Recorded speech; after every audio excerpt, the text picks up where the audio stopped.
नितीन कुठे त्याला हात थांबवले हात आता आज या ठिकाणी आपल्या मोहोळ मधील जेवढ्या जिल्हा परिषद पंचायत समितीचा अर्ज या ठिकाणी दाखल केलेले आहे आणि जसं की आता नगरपालिकेला जसं आज परिवर्तन झालं 100% परिवर्तन हे अटळ आहे.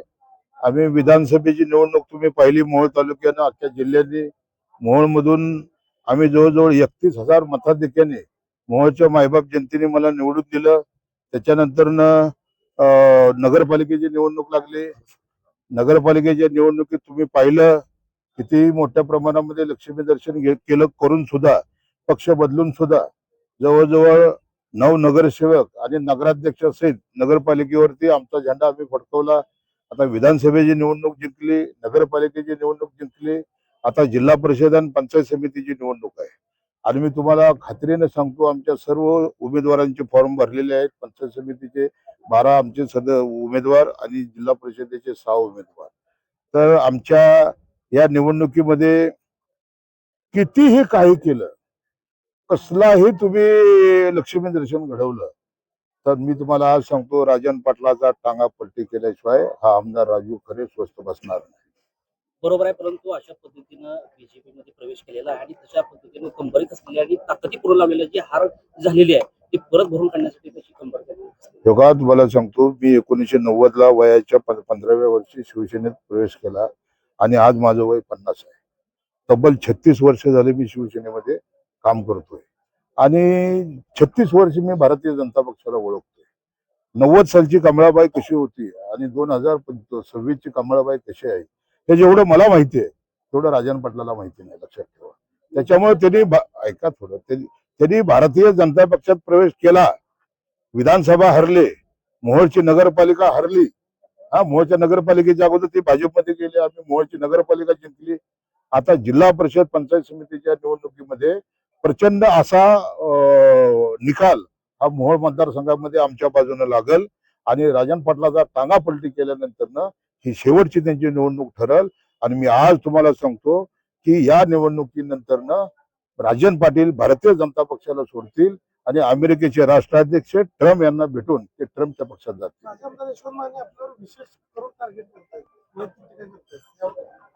नाही, त्याला तरी 31,000 पलटे हाणलेले, त्याची पराभूत केलेला आहे त्याला, त्या यशवंत मानेला.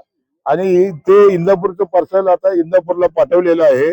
आता त्याची 1-2 कामं चालू आहेत तिथं, बेगमपूर ते आपला वैराग रस्ता आणि कुरुल ते पंढरपूर रस्ता.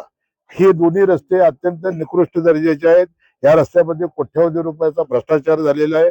या संदर्भामध्ये मी राज्याचे सार्वजनिक बांधकाम मंत्री शिवेंद्रराजे भोसले साहेबांना मी पत्र 2 वेळेला देऊन तक्रार केलेली आहे.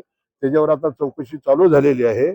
जर चौकशी वेळेत पूर्ण नाही झाली तर 19 फेब्रुवारीला हे महाराष्ट्राचं अर्थसंकल्प अधिवेशन आहे आणि त्या अधिवेशनामध्ये मोहोळची जनताही बघल आणि महाराष्ट्राची जनता बघल. ह्याच्या माने कंस्ट्रक्शन कंपनीला ब्लॅकलिस्ट मध्ये टाकल्याशिवाय मी स्वस्थ बसणार नाही. विजयराज डोंगरे हे दिसत नाहीत. विजयराज डोंगरे हे काल राष्ट्रवादी काँग्रेस पार्टी आपलं अजितदादा पवार पक्षाचा फॉर्म भरायला काल आले होते. रात्री उमेश दादा काल त्यांच्या बरोबर होते.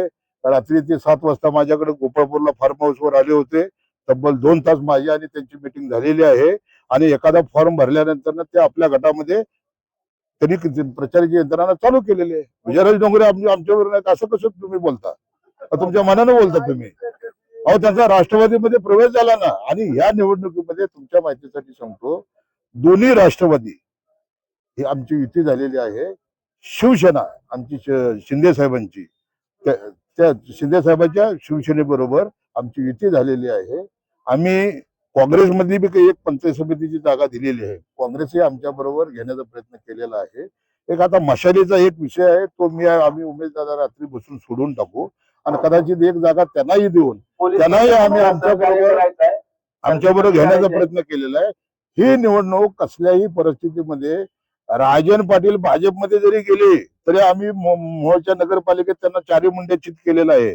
आता या जिल्हा परिषद पंचायत समितीच्या निवडणुकीमध्ये राजन पाटलाचा टांगा पलटी करून ते भाजप सोडतील आणि माझ्या एवढी भाजप त्यांना अजून समजलेली नाही, लक्षात ठेवा. मोहोळ संघर्ष समिती सगळे बरोबरच आहेत ना. संघर्ष समिती म्हणजे कोण हा? आहे? कोण?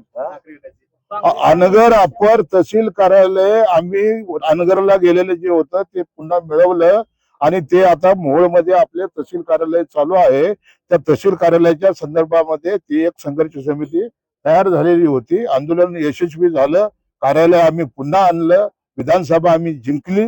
त्यामुळे संघर्ष समिती ही अहो तुम्ही जिल्हा परिषदेचं विचारा. हो तुम्ही काय कुठल्या दिशेने तुम्ही बोलायला लागलाय? मोहोळमध्ये मोहोळ नगरपालिकेला तसा परिवर्तन झालं तशाच पद्धतीनं आता मैदानावर जसं की चरण चौरे असतील, रमेश पाटील असतील, निळे असतील, अशा पद्धतीने लोक त्यांच्या पाठी उभं राहतील. 100% हे नितीन नीळ असेल, उमेश दादा असतील, आमचा गटातून आमचा ढाण्यावाग पेनोर गटातून आहे.